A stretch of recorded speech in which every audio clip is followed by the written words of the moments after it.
नमस्कार दोस्तों, आयुष क्लासेस में आपका स्वागत है। और हम अनुसूची पढ़ चुके हैं, संविधान के स्रोत पढ़ चुके हैं और भारत का राज्य क्षेत्र पढ़ चुके हैं।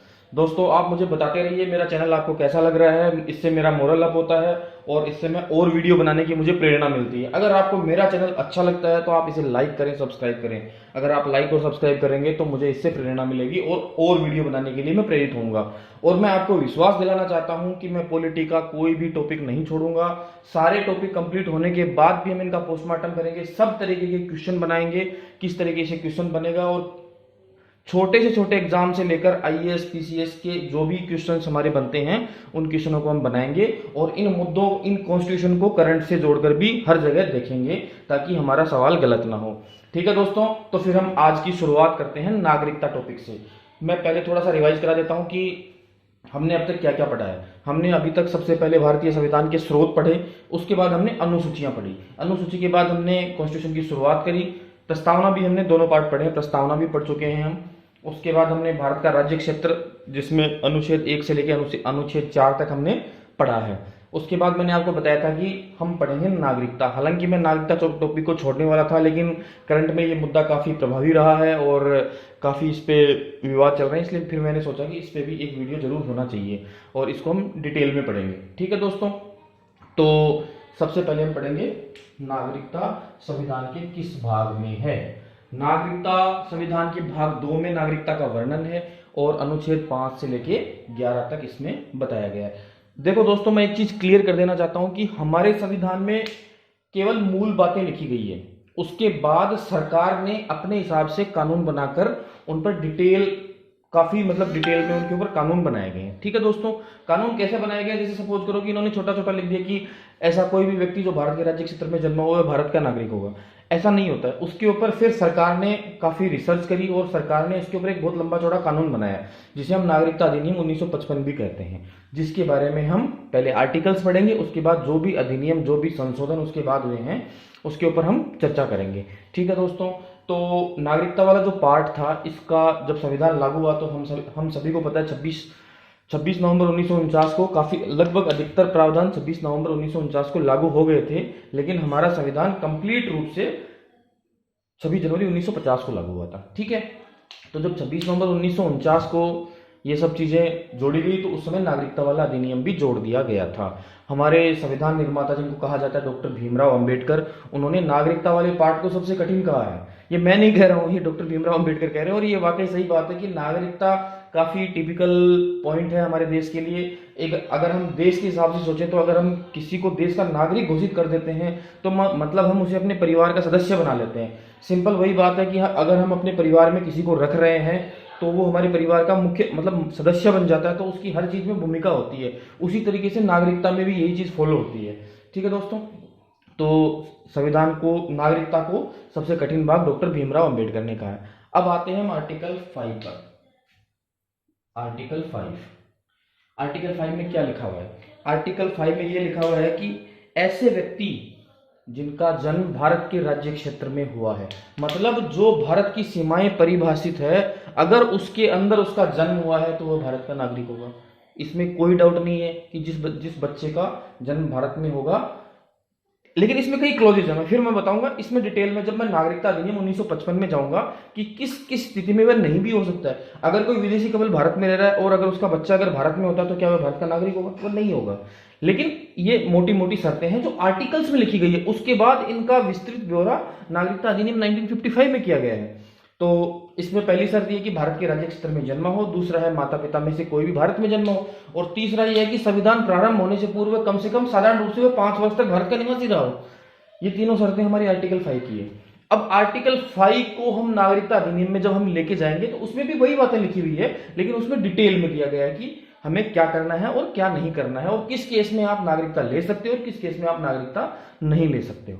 ठीक है, उसके बाद ये हमारा आर्टिकल 5 हो गया। आर्टिकल 5 के बाद आता है हमारा आर्टिकल 6, पाकिस्तान से भारत आने वाले कुछ व्यक्तियों को नागरिकता। ये काफी इंपॉर्टेंट चीज है क्योंकि जिस समय भारत आजाद हुआ उस समय भारत आज़ाद होने से पूर्व भारत की सीमाएं बहुत दूर दूर तक थी, लेकिन दुर्भाग्य रहा हमारा कि उस समय देश का बंटवारा हुआ, और बंटवारा होने के साथ जब बंटवारा हुआ तो एक देश अलग और बना जिसका नाम था पाकिस्तान। अब उस समय देश में काफ़ी गंभीर परिस्थितियां बनी, और कुछ लोग पाकिस्तान चले गए, कुछ लोग भारत आ गए, कुछ लोग भारत में रहने वाले पाकिस्तान चले गए, कुछ लोग पाकिस्तान में रहने वाले भारत आ गए, क्योंकि सीमाएं हमने केवल लाइन खींची थी, वो भी मैप के ऊपर। तो बहुत सारे गांव, उनके रिलेटिव्स वगैरह सब थे, तो कुछ लोगों ने डिसाइड किया कि हम पाकिस्तान जाएंगे, कुछ लोगों ने डिसाइड किया कि हम भारत आएंगे। ठीक है, तो उसमें पहली शर्त ये थी कि पाकिस्तान से भारत आने वाले कुछ व्यक्तियों को नागरिकता दी गई। क्यों दी गई? क्योंकि वो भारत में रहना चाहते थे। तो इन्होंने क्लॉज बनाया कि अगर 19 जुलाई, ये जो भी प्रॉब्लम हुई थी ये 1947 जो हमारा देश आज़ाद हुआ था 15 अगस्त को, उसके बाद ये प्रॉब्लम होना स्टार्ट हो गई। तो गवर्नमेंट ने ये कहा कि चलो इसके ऊपर कोई ना कोई क्लोज बनाया जाएगा, क्योंकि बहुत सारे अप्रवासी भारत के अंदर जमा हो गए। बेसिकली भारतीय ही थे, लेकिन अब उनको अप्रवासी बोल दिया गया क्योंकि वो पाकिस्तान के सीमा क्षेत्र के अंदर चले गए थे, लेकिन वो बेचारे भाग दौड़ कर भारत में आ गए, रेलों में जैसे भी भर भरा के आ गए। तो अब उनका क्या होगा? उनके लिए भारत सरकार ने सोचा कि कोई ना कोई कानून बनना चाहिए, और उस समय हमारा कॉन्स्टिट्यूशन निर्माणाधीन था, यानी बन रहा था, इसलिए इस बात को सोचा गया। अगर ऐसा नहीं होता तो शायद सोचा ही नहीं जाता, और हमारे जो अमेंडमेंट एक्ट्स वगैरह हैं, जो सिटीजनशिप एक्ट जो हैं, शायद उनके अंदर ये बात जोड़ी जाती, लेकिन ये आर्टिकल्स में ही जोड़ दी गई। इसलिए जोड़ दी गई क्योंकि उस समय परिस्थितियां बनी थी ऐसी। क्या हुआ? 19 जुलाई 1948 के बाद जो भी पाकिस्तान से भारत व्यक्ति आया है, और आने के बाद उसने अगले 6 माह के बाद अगर उसने पंजीकरण करा दिया, रजिस्ट्रेशन अगर करवा दिया, तो उसको भारत का नागरिक माना जाएगा। उसको भारत का नागरिक माना जाएगा क्योंकि बेसिकली भारतीय था, लेकिन चूंकि सीमाएं खींची गई, सीमाएं खींचने के बाद काफी प्रॉब्लम्स हुई, तो उनके लिए अधिकार हमें देने हैं, लेकिन अधिकार हम ऐसे नहीं दे सकते क्योंकि हो सकता है वो 1 महीने बाद फिर से चला जाए। तो उसके लिए मिनिमम जो योग्यता थी वो 6 माह की फिक्स की गई। अब इसमें भी 2 क्लोज है, इसमें एक 6 का और 6 ख लिखा हुआ है। 6 ख में लिखा हुआ है कि 19 जुलाई 1948 के बाद भारत आने वाले प्रवासियों को संविधान लागू होने पर भारत का नागरिक समझा जाएगा, जो मैंने ऑलरेडी पढ़ा दिया आपको। उसके बाद 6 ख में लिखा हुआ है कि भारत सरकार अधिनियम 1935 में ये इसमें क्या है कि भारत सरकार अधिनियम 1935 जो था, उसके अनुसार जो भारत का नागरिक है उसको नागरिक माना जाएगा। ठीक है, क्यों माना जाएगा? क्योंकि भारत शासन अधिनियम में भी वही बातें लिखी हुई है कि वह जन्म से भारतीय होना चाहिए, उसकी माता या पिता में से कोई एक भारतीय होना चाहिए, उसके पिता में से कोई भारतीय होना चाहिए, उनकी जमीन वहां पर होनी चाहिए, बहुत सारे क्लोजेस थे। तो जो भारत शासन अधिनियम 1935, जो लगभग हमारे संविधान का 50-60% तो वही है, उसमें जो नागरिकता के क्लोज डाले गए थे वही क्लोज सेम टू सेम 6 ख में डाले हुए हैं। उसके बाद आते हैं हम आर्टिकल 7 के ऊपर। आर्टिकल 7 में लिखा हुआ है कि भारत से पाकिस्तान को प्रव्रजन करने वाले कुछ व्यक्तियों को नागरिकता संबंधी अधिकार दिए गए हैं। भारत से पाकिस्तान को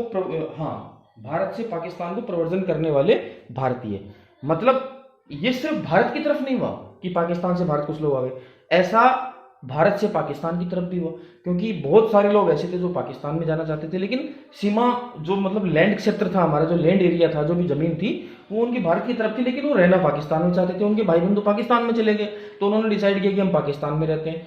तो जो बंदे 1 मार्च 1947 के बाद में पाकिस्तान चले गए, उनको भारत का नागरिक नहीं माना जाएगा। इसका आर्टिकल 7 में उल्लेख किया गया। ठीक है, तो आर्टिकल 5 में हमने पढ़ा कि भारत के राज्य क्षेत्र, मतलब शर्तें दी कि भारत के राज्य क्षेत्र में जन्मा हो, माता या पिता में से कोई भारत में जन्मा हो, या 5 वर्ष पूर्व संविधान लागू होने से पहले भारत में रहा हो। आर्टिकल 6 में जो पाकिस्तान से भारत आए उनके लिए नागरिकता के प्रावधान किए गए, और आर्टिकल 7 में भारत से जो पाकिस्तान गए उनकी नागरिकता छीनने के प्रावधान किए गए। अब थोड़ा सा हम नागरिकता अधिनियम के बारे में पढ़ लेते हैं। नागरिकता अधिनियम 1935 क्या है? नागरिकता अधिनियम 1935 में भी वही बातें लिखी गई है जो आर्टिकल 5 में लिखी गई है, आर्टिकल 6 में लिखी गई है। उसमें डिटेल में बताया गया है कि भारत का नागरिक कौन होगा और कौन नहीं होगा। जन्म, अगर वो भारत के राज्य क्षेत्र में जन्मा हो। वंश, अगर उसके माता पिता में कोई भी भारतीय हो, अगर वो प्रूव कर सके। पंजीकरण, अगर उसने रजिस्ट्रेशन कराया। ये उस समय क्यों जोड़ा गया, जरूरत नहीं थी, लेकिन उस समय परिस्थितियां ऐसी बनी कि इसे आर्टिकल में ही जोड़ना पड़ा, और इसको आर्टिकल में जोड़ दिया गया कि पंजीकरण, अगर वही 19 जुलाई वाला क्लोज इसमें लगाएंगे कि अगर उन्होंने रजिस्ट्रेशन करा दिया तो उनको नागरिकता मिल जाएगी। आवेदन करने पर, इसमें अगर कोई विदेशी नागरिक है जो भारत में 5 या 10 साल से रहे, क्लोज है इसमें एग्जैक्ट ईयर का कि इतने ईयर तक अगर वो भारत में रह जाता है, जो हम अधिनियम वाइज बताएंगे कि किस अधिनियम में कौन सा क्लोज था। उसके बाद जैसे मान लीजिए भारत, जैसे सिक्किम है, तो सिक्किम का भारत में विलय हो गया। सिक्किम का भारत में विलय होने के बाद सिक्किम के नागरिकों का क्या होगा? सिक्किम के नागरिक ऑटोमेटिक भारत के नागरिक मान लिए जाएंगे। उसके लिए अलग से कोई प्रोसीजर नहीं है, सिर्फ एक लिस्ट सौंपी जाएगी कि इतने नागरिक सिक्किम के हैं और ये भारत के नागरिक हो चुके हैं। ठीक है दोस्तों, तो ये हमारा नागरिकता अधिनियम 1955 है, जिसको मैंने मोटा मोटा कवर किया है। नागरिकता अधिनियम 1955 में जन्म के आधार पर हो गया, वंश के आधार पर हो गया, पंजीकरण के आधार पर हो गया, और हाँ, देशीकरण के द्वारा भी देशीकरण मतलब वही पंजीकरण हो गया, और भूभाग वाला क्षेत्र भी मैंने आपको कवर कर दिया। याद रहेगा, आर्टिकल 8, 9, 10 और 11 मैं अगली वीडियो में लेके आऊंगा, और उसके हो सकता है अगली वीडियो में भी कंप्लीट कवर ना हो, क्योंकि उसके बाद हम इसके ऊपर 3-4 अमेंडमेंट आए हैं, जिसके बारे में मैं बताना चाहता हूं कि जैसे 1986 में भी एक अमेंडमेंट आया, 2003 में भी आया, 2016 जो काफ़ी विवादित और काफ़ी चर्चित रहा है। इसके बारे में भी हम थोड़ी बहुत चर्चा करेंगे, क्योंकि जब सरकार ने लागू कर दिया है तो मतलब कर दिया है, अब ये एक्ट बन चुका है, तो इसके बारे में भी हम जो जो प्रावधान किए गए हैं मोटी मोटी चर्चा उनके ऊपर करेंगे। हाँ, कुछ जैसे हमारी अनुसूची में कुछ देशों का वर्णन किया गया है, वहाँ पर कुछ दोहरी नागरिकता के भी उसमें दे रखे हैं, तो वो हम अगले वीडियो में बताएंगे आपको कि कौन से देशों का उसमें नाम है, कि उन देशों का अगर नागरिक व्यक्ति है तो भी वह भारत की नागरिकता ले सकता है। उसको वोट देने का अधिकार नहीं होगा, लेकिन वो नागरिकता ले सकता है।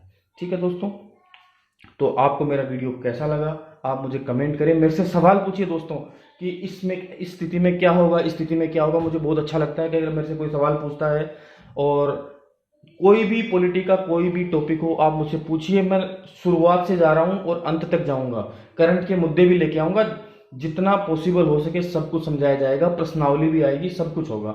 ठीक है दोस्तों, अगर आपको मेरा वीडियो अच्छा लगे तो इसे लाइक करें, सब्सक्राइब करें दोस्तों, पक्का लाइक करें, सब्सक्राइब करें, इससे मुझे मेरा मोरल अप होता है।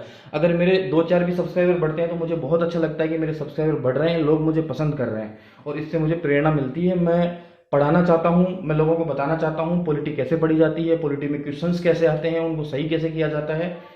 ठीक है दोस्तों, मेरे पेज को, मेरे यूट्यूब वीडियोस को लाइक करें, सब्सक्राइब करें। जय हिंद, जय भारत।